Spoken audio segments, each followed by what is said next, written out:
এবার উত্তর চব্বিশ পরগনায় দোয়াই খালের ওপর তৈরি হলো নতুন পাকা সেতু। মাননীয় মুখ্যমন্ত্রী মমতা বন্দ্যোপাধ্যায়ের অনুপ্রেরণা এবং সেচ ও জলপথ দপ্তরের ভারপ্রাপ্ত মন্ত্রী মানস রঞ্জন ভূঁইয়ার উদ্যোগে সম্পন্ন হয়েছে সেতু নির্মাণের কাজ। রোহন্ডা চণ্ডীগড় গ্রাম পঞ্চায়েতের অন্তর্গত বারাসাত 2 নম্বর ব্লকের এই নবনির্মিত সেতুটি এলাকার যোগাযোগ ব্যবস্থায় গুরুত্বপূর্ণ ভূমিকা নেবে বলেই অনুমান। বুধবার একটি অনুষ্ঠানের মাধ্যমে মধ্যমগ্রামের তৃণমূল বিধায়ক তথা রাজ্যের মন্ত্রী রথীন ঘোষ এই সেতু স্থানীয়দের দীর্ঘদিনের যাতে সমস্যা সমাধান হবে বলে আশা আছে। এই সেতু উদ্বোধনের মঞ্চে উপস্থিত এলাকার দীর্ঘদিনের সেই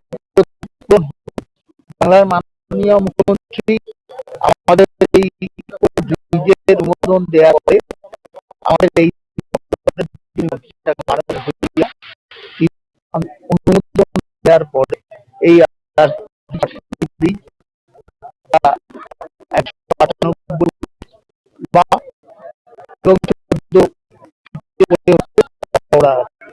এবং মানুষরা তারা সকল আমাদের সহযোগিতা করেছেন। ইরিগেশন ডিপার্টমেন্ট আধিকারিক তারা চেষ্টা সাথে ব্যাপারটা দুপুরের আগেই কাজটা সমাপ্ত হয়।